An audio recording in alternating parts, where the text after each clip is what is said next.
Right. That's very loud. No idea if anyone can actually hear me. But we're playing a bit of GT Sport, a bit of the daily races. It's a while since I've done the daily races. But I've been doing lots of GTPlanet time trial, which is sort of got me knowing what I'm doing. And as a result, we got 4th on the grid. I've already done one race today where I didn't get time to qualify. Had to start from the back. Got bandited off by a lot of people. But we should be clear of them in this one, because we're nice up the pointy end of the grid. In the old early 2000s style Viper. Here we go then. Lots of 911s in this race. I reckon they're going to be pretty hard to beat. Here we go then. 4 laps round the Nürburgring Grand Prix circuit.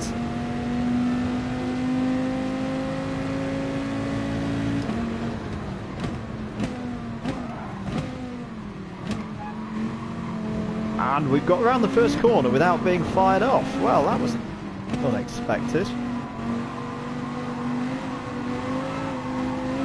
Leaders run very, very wide.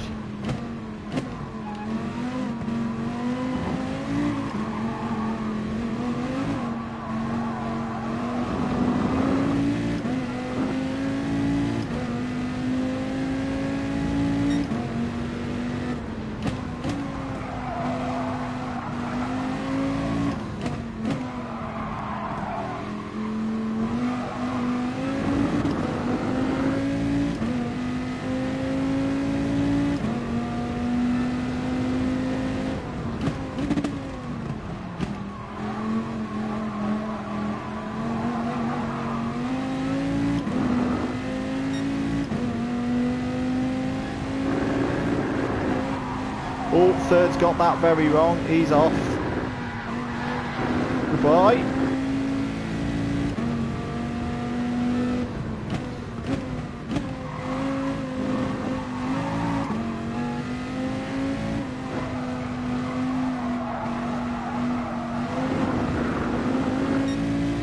Now, I'm not going to have the pace of those front two because they were in the like 157s during qualifying. I think the job is now keep this third. And stop shifting like a moon as well.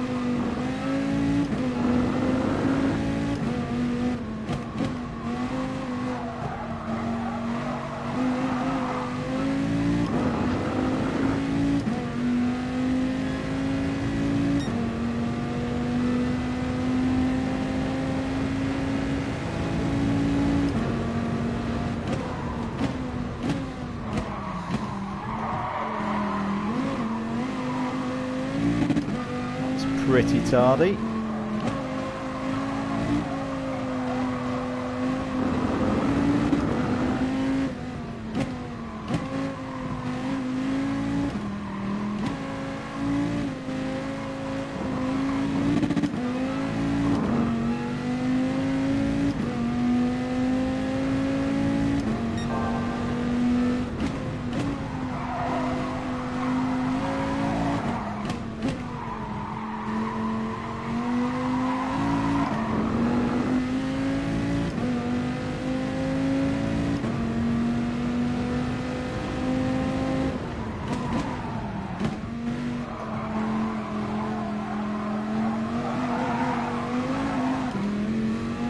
Terrible.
got a good gap to, I think that's an Italian guy behind me, over 4 seconds now.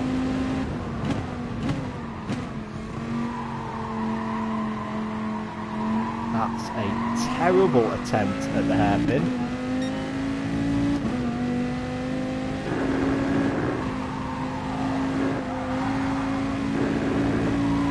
Could have fit a whole London bus between me and the apex. That's more like it through. No, don't do that, Andrew. It's a silly idea.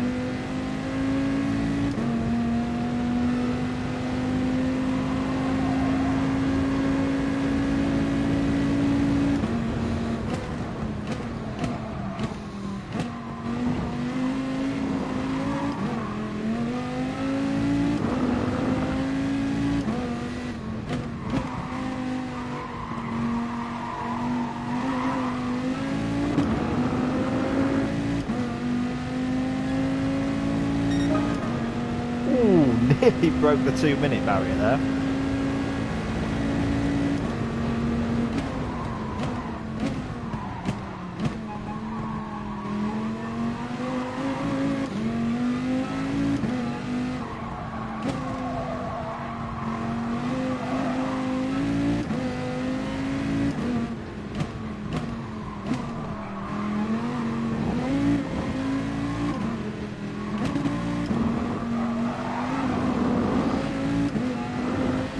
Something's happened to the French guy because he's over 8 seconds behind.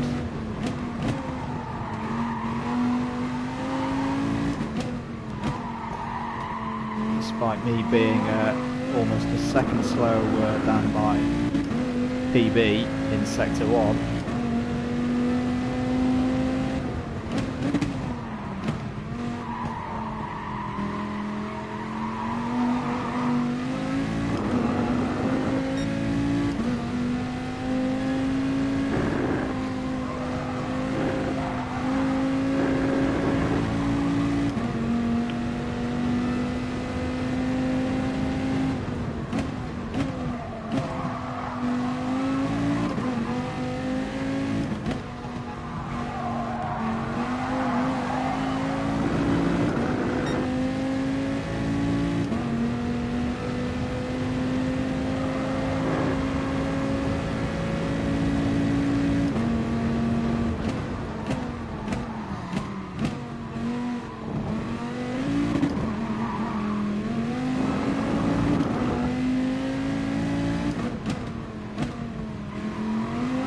Nice and calmly around the final corner. Can't quite believe this. We're going to get our first podium in a daily race.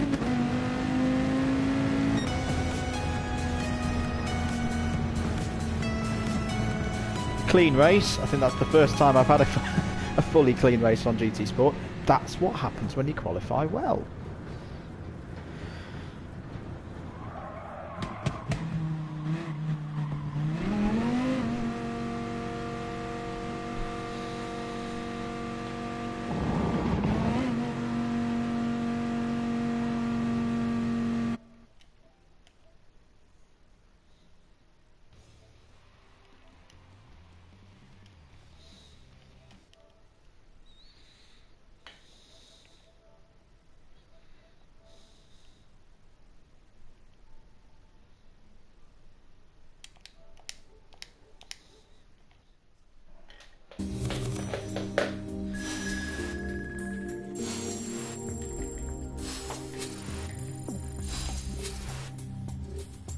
Right, the interesting bit's going to see if that's done anything to my ranking or whether I'm still a D for dunce.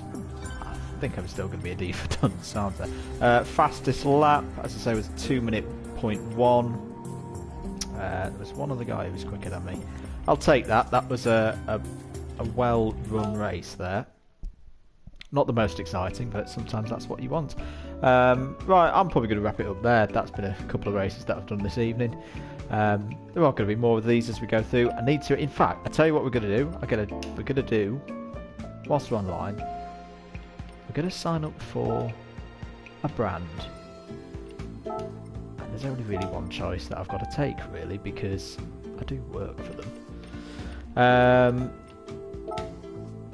So what do we get here? Signing a contract allows you to borrow Group 3 and Group 4 cars for the duration of the season. It also allows you to enter the Manufacturer Series as a Jaguar driver. Well, thank you very much. I've already got the Group 4. But yeah, I'll take the Group 3 as well.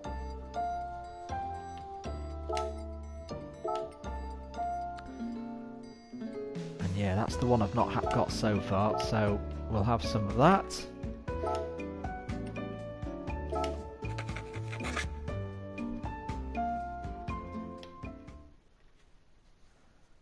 I suppose there'll be a little VT as well.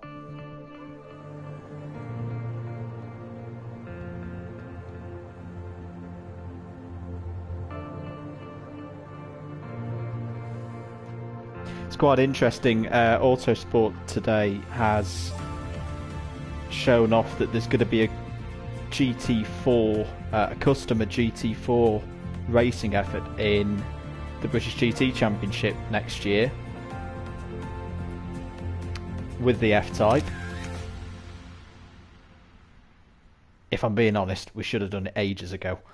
It's good to see that F-Type's going to have a racing presence in at least something.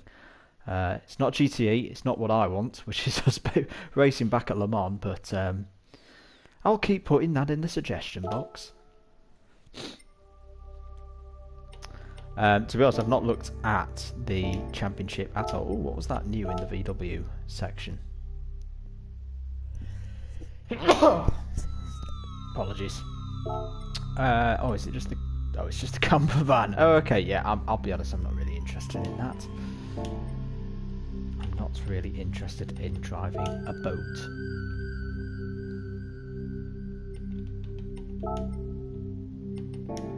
Nothing new in there. Or there. Oh, it's a photo thing. Yeah, I'm not interested in that either. KTM, I think that's the first time I've seen them in the game with the crossbow. Which I don't know why, but I still like. It's a car that I should absolutely hate, but I don't. Looks good fun to drive. What have we got in Ferrari that's new? I did win an F40 earlier. Ah, yeah, and it's there new as well. I got an F40 as my daily workout prize earlier tonight, which is very nice. Enzo Ferrari in there as well. Which I think is still my favourite Ferrari that they've ever done as a road car. More than LaFerrari. I still can't get on with that central pillar thing. Just don't think it looks that good. What have we got new in Lambo as well? Ooh, Countach. Very nice.